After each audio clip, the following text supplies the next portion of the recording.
Allez, salut vous, c'est Il, j'espère que passez donc un très bon début de semaine. On se retrouve en ce mardi 1er juin 2021 pour faire un point sur le marché crypto. Comme d'habitude, en 9 minutes, hein, on commencera par le marché donc, du Bitcoin. Forcément, hein, le Bitcoin, d'un point de vue où on fera un point sur le mensuel, on ira aussi checker les altcoins en mensuel. Hein. Étant donné que c'est quand même relativement important, on fera un point en daily sur les différents scénarios, donc les deux scénarios privilégiés en l'état, donc en weekly, pardon, en daily, et puis en H4. On ira voir du coup le total, donc le crypto total market cap, hein, d'un point de vue aussi journalier. On ira checker la dominance du Bitcoin ainsi que l'Ethereum Bitcoin, le leader des altcoins aussi, contre sa paire dollars. On fera un point aussi sur le mensuel, sur plusieurs altcoins, donc on ira voir les cas d'école, hein, sur les altcoins. Allez, je rappelle, si vous avez certains soucis au niveau des éléments de langage qui seront utilisés au cours de la vidéo, n'hésitez pas à checker directement ce lexique de trading, hein, qui est disponible directement au sein de la description ainsi que sur le Discord. Hein. Vous pouvez nous rejoindre directement sur Discord, c'est plutôt cool, hein, communauté vraiment active. On est vraiment très content de ce qui se passe sur le Discord.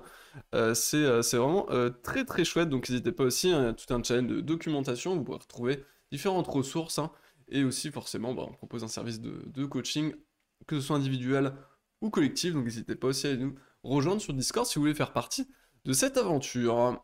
Alors, le Bitcoin d'un point de vue donc mensuel, hein, ici, bon forcément on s'attendait, hein, au fait que voilà, on allait de la clôturer Bear. Hein, bon, ceci dit, hein, comme je disais, on perd quand même, hein, 50% sur le mois, donc bon, certes la bougie est Bear, est-ce qu'on va encore enfoncer 50% le mois prochain? Ça m'étonnerait. Hein. Ça m'étonnerait franchement. On a en plus un cross baissier sur le mensuel. Assez souvent, quand on a un cross baissier, on retrace au moins un peu sur la bougie suivante. En tout cas, c'est souvent le cas. Alors, d'un point de vue du coup au niveau du coup, des différents scénarios, toujours, hein, privilégier la neutralisation. Pour l'instant, on compresse, donc tant qu'on compresse dans cette zone, il ne va pas y avoir franchement grand chose à dire de plus, mis à part attente, observation, gestion du risque, sortir, hein, alléger très certainement des positions sur des altcoins de manière en tout cas isolée si on est sous l'eau, hein, sur certaines positions. Ce qui a du coup pu être le cas sur certaines altcoins qui ont quand même donné des pullbacks intéressants. Ça, on en avait vu, type le DOC, etc. On a vu ça la semaine dernière. Donc pour l'instant, vraiment, voilà, il y a pas franchement grand-chose de plus à dire. Maintenant, il va falloir attendre une sortie. Hein.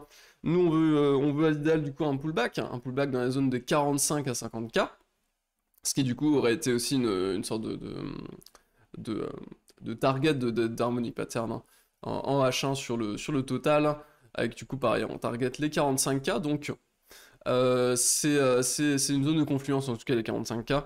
On aurait du coup forcément le Vegas, hein, le Vegas H4 qui lui se situerait en borne haute, hein, ici sur les 45K. Donc ce serait à la fois le premier arrêt, donc les 40, de 43 à 45K, qui est du coup la borne haute, que ce soit en termes de Vegas Daily et en termes de Vegas H4, c'est globalement cette zone. Donc ce sera vraiment cette zone où il y aura pour moi des allègements qui pourront être faits dans la zone pour finalement derrière plutôt attendre, hein, finalement que ça qu'on puisse structurer quelque chose un peu plus large, hein, d'un point de vue hebdomadaire, je pense.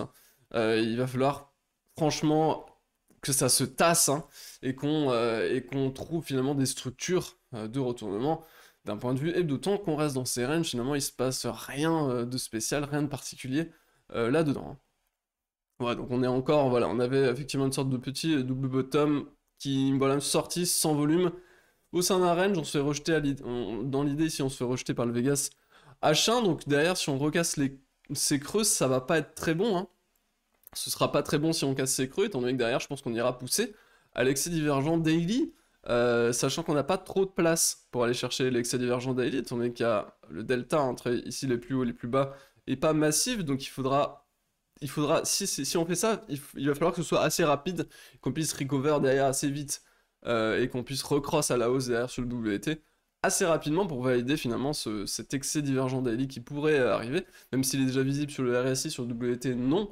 Donc voilà, toujours en attente d'une poussée potentielle divergente daily qui pourrait nous mener derrière sur les pullbacks attendus du coup.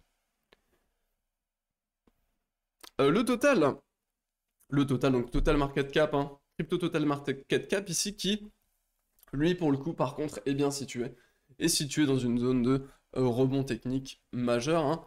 du coup le Vegas Daily dont on parle assez souvent, avec un TD9 au bottom.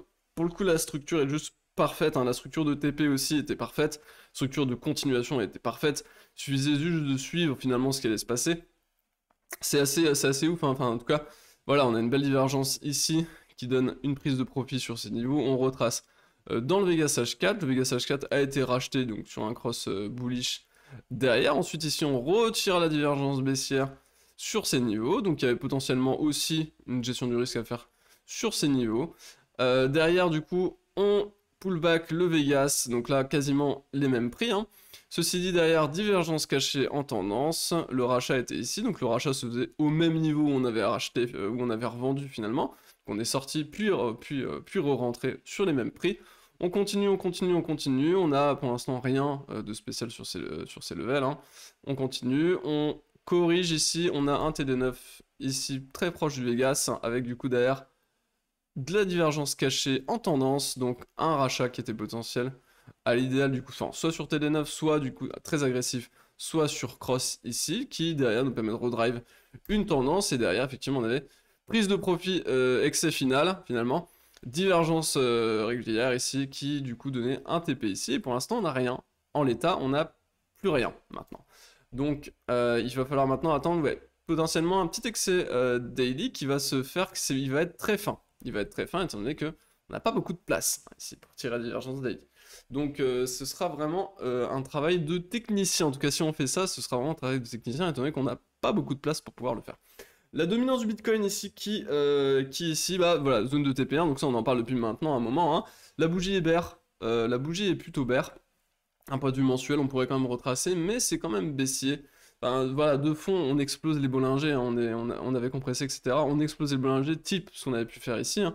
Donc qui pourrait démarrer une tendance derrière. Donc, si le bull run continuait, je pense de toute façon ça continuera à baisser, hein, à baisser de manière assez puissante, mais ceci dit, on pourrait avoir un retracement sur les 50, de 50 à 55 ici de dominance, me paraîtrait pas déconnant, vu la période d'incertitude. Je pense qu'il va falloir que le marché reprenne d'abord confiance dans le Bitcoin, avant de repasser dans plus de risques, donc type des alt, tout ce genre de choses, hein.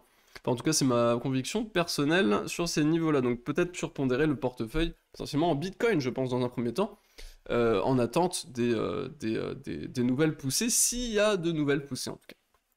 Ce qui est pas sûr. Étant donné que là pour moi on est plus dans de la gestion de risque que réellement vouloir all-in dans les shitcoins. ETH qui lui pour le coup est en sandwich parfait, hein, parce qu'il est rejeté par son Vegas H4 à 3 reprises et racheté dans le Vegas Daily à quasiment 3 reprises aussi. Donc c'est un sandwich parfait, donc là à l'indécision est absolument la plus totale, il n'y a absolument aucun sens, hein, qui peut être dirigé. Le WTC, lui, donc le Walton, on va faire un petit point sur le Walton, qui sauve en cours de clôture mensuelle. Par contre, ces niveaux, hein, les niveaux qui sont défendus sur beaucoup d'alt, hein, finalement. L'AMB ici aussi qui tient son support mensuel, donc c'est un premier pas. Attention, c'est un premier pas, ça veut pas dire que boum, c'est bon, ça va repartir tout de suite. C'est un premier pas, voilà. On construit au fur et à mesure. D'abord, il faut aller sur support, il faut tenir les supports en cours de clôture. Ensuite, il faut réagir. Il va falloir, je pense, structurer quelque chose au sein de ces supports mensuels, à minima, je pense au moins une structure, n'importe quel type de structure de retournement hebdomadaire pourrait potentiellement être intéressante si on parvenait à la valider d'ici les prochaines semaines à prochains mois finalement, hein. Donc ça peut prendre un peu de temps. Toutes ces zones, effectivement, du coup, si on est effectivement dans le cas où on serait dans des pullbacks sur les altcoins, on serait effectivement sur un cycle qui serait beaucoup plus long, étant donné qu'on n'aurait jamais eu de pullback mensuel sur des zones d'accumulation sur les alts, et derrière ça nous dirigerait sur un bull market qui pourrait tirer jusqu'en 2023 potentiellement. Voilà, je vais vous laisser écouter, passer une excellente journée, on se retrouve demain avec Matt. A plus, salut.